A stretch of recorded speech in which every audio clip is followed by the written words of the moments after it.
고딩의 나이에 벌써부터 보석에 푹 빠져버린 오늘의 주인공 슌. それ新しく入ったやつちょっと触ってみていいだったら買ってもらわなきゃな。 슌은 어렸을 적부터 수정의 매력에 매료되어 있었는데요. 小さな石の中に全く別の世界があるような気がしてじっと見つめていたら吸い込まれそうになった 그리고 이러한 슌의 취미는 고고학자인 어머니와 아버지의 영향도 무시할 수 없었죠. それってもしかしてガーデン水晶？さすが元考古学者 뭐 어쨌든 오늘은 아버지의 생일날. 하지만 오늘의 주인공인 아버지는 야근 때문인지 오늘도 귀가가 늦어졌고 今年こそ絶対いてもらうんだ俺迎えに行ってくる今年は絶対親父にいてもらうって 슌은 그런 아버지를 데려오기 위해 아버지의 연구소로 향하는데요. 朝永社長を迎えに行きましたよ 알고 보니 이 새끼 어렸을 때부터 비싼 취미에 관심을 가질 수 있던 것도 다 이유가 있었습니다. 아버지는 이 지리는 연구소의 소장으로 재직하고 있었는데요. やっぱりここにはいねえか 그리고 그런 아버지의 책상에 놓여져 있는 처음 보는 보석 하나. なんだこれへえこんなの見たことねえや 그리고 슌은 보석을 집어들자 알 수 없는 힘과 함께 보석 안으로 빨려 들어가게 되죠.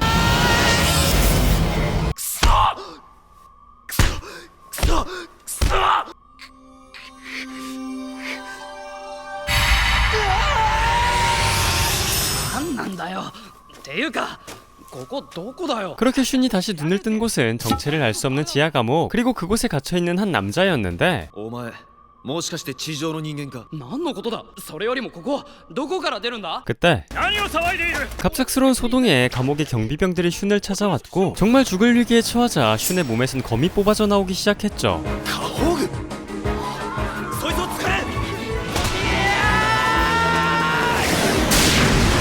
逃げるぞ。って待てよ 그렇게 어찌저찌 감옥에서 탈출한 둘. 그리고 이 정체불명의 남자는 슌이 사용한 화복을 한 무기의 사용법을 알려주는데요. 剣はもう収めろ。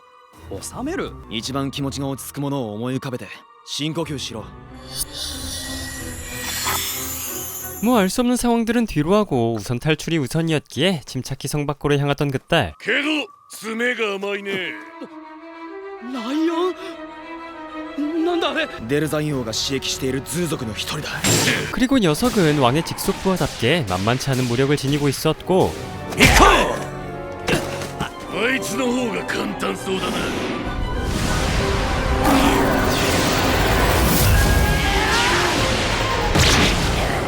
貴様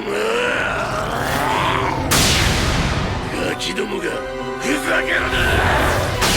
둘은 사자대가리 녀석의 일격에 강으로 빠져버리고 말죠. 殺すなと言ったろ。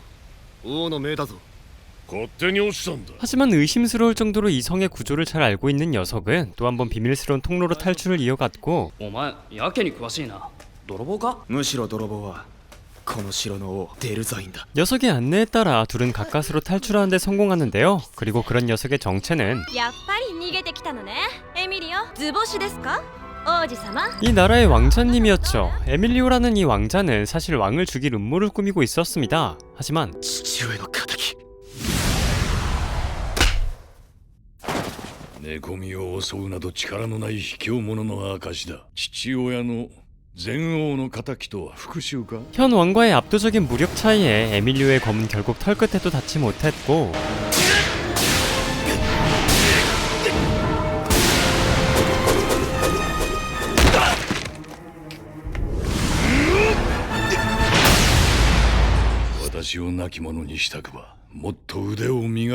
암살에 실패한 결과 에밀리오는 감옥에 갇히고 말았던 것이었죠. お前王子ってどういうことだよなあなんとか言えよ 그리고 상황 파악도 하기 전에 성 밖으로 나서게 된 슌은 いい加減なんとか言えってんだよおい夜明けだ。 자신이 살던 세상과는 다른 태양을 마주하게 됩니다. 私はアリシアねえあなた本当に地上の人なの俺だって何が何だか分かんねえんだから 그리고 엘리시아란 이 소녀는 에밀리오가 물었던 것과 같이 슌에게 지상인이란 알 수 없는 소리를 하기 시작하는데요. 하지만 에밀리오는 알바노와 함께 파스칼이란 남자를 찾아가기로 하죠. パスカルお城の研究所で所長をしていた人 그때 何どうなってんの 처음 보는 생물들의 알 수 없는 습격, 그리고 이들 또한 처음 보는 힘들로 녀석을 상대하기 시작하는데요.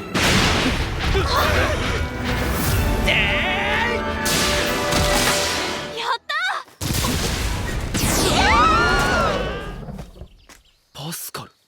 久しぶりだなエミリオ。感動の再会を邪魔して悪いんだけどさっさとここから降ろしてくれよ 그렇게 괴짜로 보이는 파스칼이란 남자의 연구소로 향한 이들. 君地上の人だと聞いたが 그리고 어리둥절해하는 슌에게 파스칼은 이 세계에 대해 설명해주기 시작하죠. こいつはこいつで何にも言わねえしこれはこの惑星の断面図だよ今君のいる場所だ地底 이 세상은 엔드라라고 불리우는 곳으로 지구의 내부 안에 있는 또 다른 세상이라고 합니다. こんな世界があったなんて地上にはそれを知らせないようにしたからね 그리고 지상인들은 이 세계의 정체를 모르는 것과는 다르게 이 세상 사람들은 지상인의 정체를 알고 있었죠. 地底には地獄がある世にも恐ろしい場所だとエンドラの存在を隠して地上からの侵攻を防いだ 사실 과거에는 이들 또한 바빌론이라는 곳을 통해 지상인과의 교류가 있었지만 현재는 바벨이 파괴됨과 동시에 지상과의 교류는 끊어졌다고 하는데요. デルザイン王がバベルを再構築することにした完成まであと一歩のところまで来ているらしいが 그리고 이 이야기는 곧 바벨이 완성된다면 슌이 다시 원래 세계로 돌아갈 수 있다는 뜻이기도 했죠. ここからはすごい遠いんだからすぐに行ける場所じゃないよ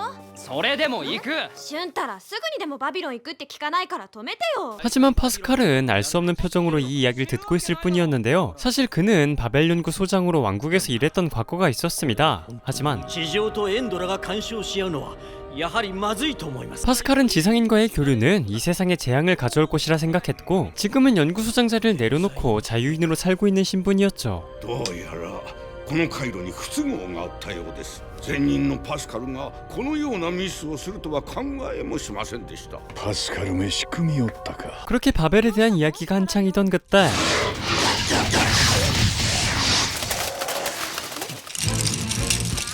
왕국의 추격대가 이들을 뒤쫓아오기 시작했고 王国軍だ追ってだここはひとまず退散だ 파스칼은 함정들과 몰래 연구해뒀던 비행기를 이용해 가까스로 왕국군의 추격을 따돌리는 데 성공합니다. いずれはバレるだろうと思ってたよ実はバベルの完成を遅らせたのは何を隠そうこの私だ話は後でゆっくり聞くさ 한편 왕국에도 이들을 놓쳤다는 소식이 전해지게 되고 申し訳ありませんお前たちの役目は終わったのだ後のことは俺たちに任せとけばいいってことだよ最初っから我々をパスカルの元へ行かせていればこんな時間がかからなかったのでは 결국 왕은 추격대로 정예병들을 보내기로 하는데요. くれぐれも殺すことは許さん 한편 이런 사실을 모르는 이들은 새로 옮겨온 은신처에서 왕국의 동태를 살펴보기로 하죠. おとなしく待ってるんだぞむやみに出歩くなよ 하지만 에밀리오는 뭐가 그리 급한지 한시라도 빨리 왕을 죽이고 싶어 했고 いいかよく聞けだから命令ここを出るぞ戻りたいんだろお前だったら俺に力を貸せ 이 그룹에서 벗어나 슌에게 서둘러 왕을 죽이러 가자 말았는데요. デルザインもバビロンに向かっている奴が先に到着したらお前はもう帰れないぞだからその前にあいつを倒すんだ今夜アリシアが眠ったらここを出る 그리고 선택지가 없었던 슌은 그날 밤 엘리시아가 잠든 틈을 타 에밀리오와 함께 은신처에서 도망 나오게 되죠. 行くぞついてこい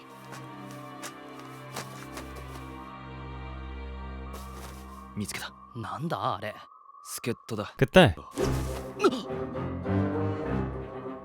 王国の人間が迂闊にこの場所に近寄るってのは良くないわね俺たちがイグナーツだと知っててここに足を踏み入れたのだとしたら単なるバカってことになるんだな動くと殺す助っ人はこの連中だ面白いこと言うな 에밀리오가 찾아온 이자들의 정체는 나라의 반기를 들고 있는 혁명군이었는데요. エンドラ国王デルザインを倒すため力を貸してほしい 그리고 녀석들은 당연히 왕자인 에밀리오의 말을 쉽게 믿어줄 리가 없었죠. 苦し紛れの命乞いですかね違うそうまでして父親を撃つ理由は何だ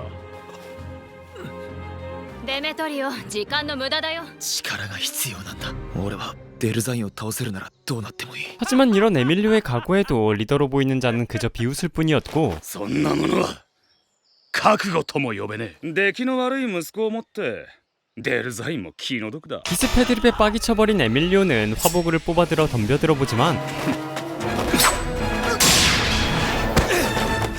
下方具がただの武器に負けるわけがない 에밀리오는 그저 단검 하나에 곧장 제압되어 버리고 마는데요. デルザインを倒すのは俺たちイグナーツだ新しい王は俺たちが認めたものでなければ意味がない 하지만 에밀리오가 진심인 것만은 알아챈 녀석은 이들을 걷어들이기로 하죠. ついてきたいなら勝手にしなお前に王の資質がないと判断すれば即放り出すまた厄介なの抱えちゃって。 그리고 만약 자신들에게 인정을 받게 된다면 이들은 에밀리오의 검이 되어주겠단 말과 함께 자리를 떠버립니다. 한편 이런 사실도 모른 채 마을에서 정보를 캐고 있던 파스칼. 我々リタイア組も一安心ですね。老いぼれのいたずらも見破れないようじゃ。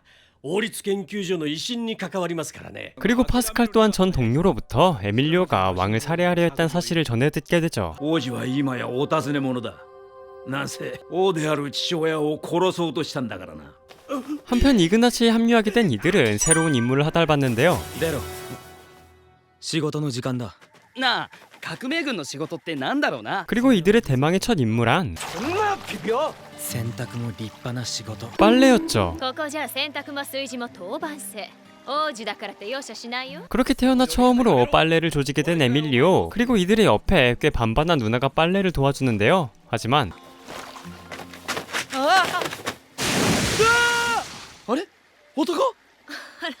気づいてなかったの？ 누나인 줄 알았던 녀석의 정체는 사실 형이었고 엘주리아라는 이 남자는 미래를 예지한 능력을 지녔다고 하는데요. 大丈夫か？また見たのか。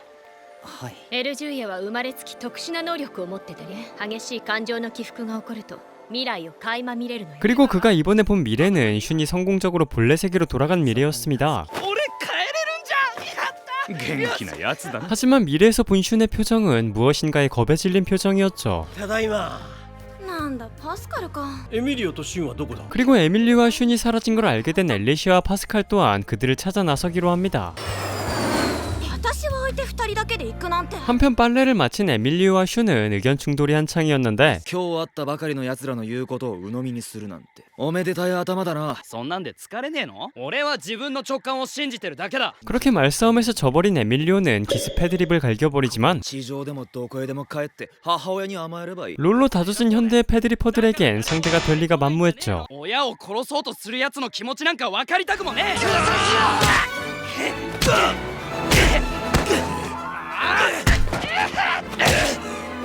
그렇게 두 패드리퍼의 야차루를 지켜보던 이그나츠들은 喧嘩するほど仲がいい。 둘의 사이를 응원해줍니다. 이 뭔 개소리야? 그렇게 서로의 죽탱이를 꼽은 결과 둘의 사이는 어색해져 버렸고 그러거나 말거나 이그나츠들은 다음 계획을 실행하기로 하는데요. 王国軍を上回る兵を集めるには一体どれだけ時間がかかるか。やはり彼らの協力を得たいと思う。ズー族だね。 주족이라고 하면 성을 빠져나올 때 슌과 에밀리오를 습격했던 종족을 말했습니다. 그리고 그들은 인간들의 차별로 인해 뿌리 깊은 인간에 대한 혐오가 자리 잡고 있었죠. ズー族を仲間に本気か。あいつらとちゃんと話ができると思うのか。俺が城の外で襲われたやつ、あいつめちゃくちゃ強かったぞ。王政に虐げられてきたズー族だ。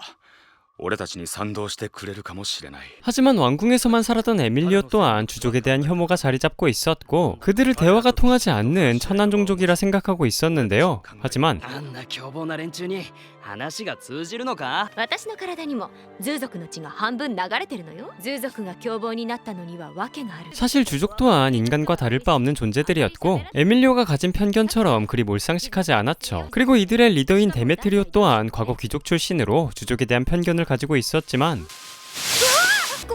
殺さないで。これをあげるから。屋敷の子供か。家まで送ってやる。 어렸을 적 만났던 루시오라는 주족 소년 덕에 데메트리오는 편견이 사라지기 시작했고 お前が会いたいならこうしろ。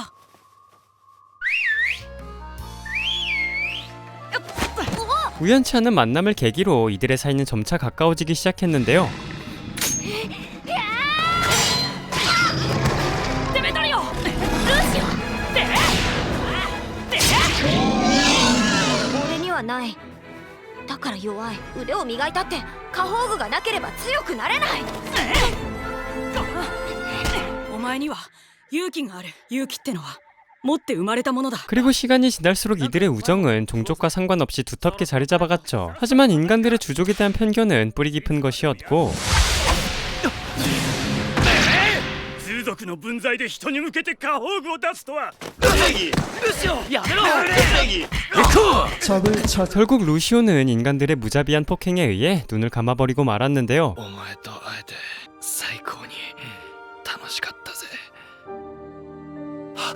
ルシオ、俺強くなるよ。 그리고 그날 이후 데메트리오는 이 세상을 바꾸기 위해 귀족의 신분을 버린 채 혁명가의 길을 걷게 된 것이었습니다. 한편 다음날 숲을 거닐고 있던 슌, 그때 またあったな小僧。 왕국의 추격군들이 이들의 뒤를 잡는 데 성공했고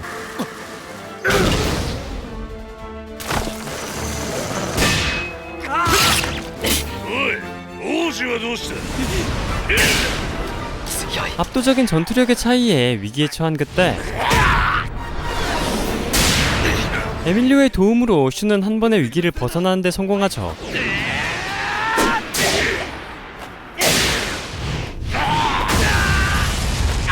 하지만 이들의 실력의 간극은 쉽게 좁혀질 수 없는 것이었습니다. 그리고 정말 위기에 처한 그때 슌의 화보군은 진화하기 시작하는데요. 그리고 결국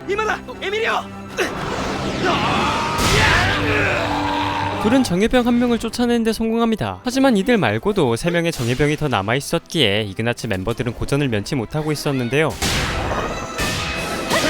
デルザインにいいように使われる身を哀れとは思わねえのか。我らは強き者に力を貸してそれなりの代償を得る。 그렇게 서로의 의견을 좁히지 못한 채 전투가 길어질 것만 같던 그때 逃げた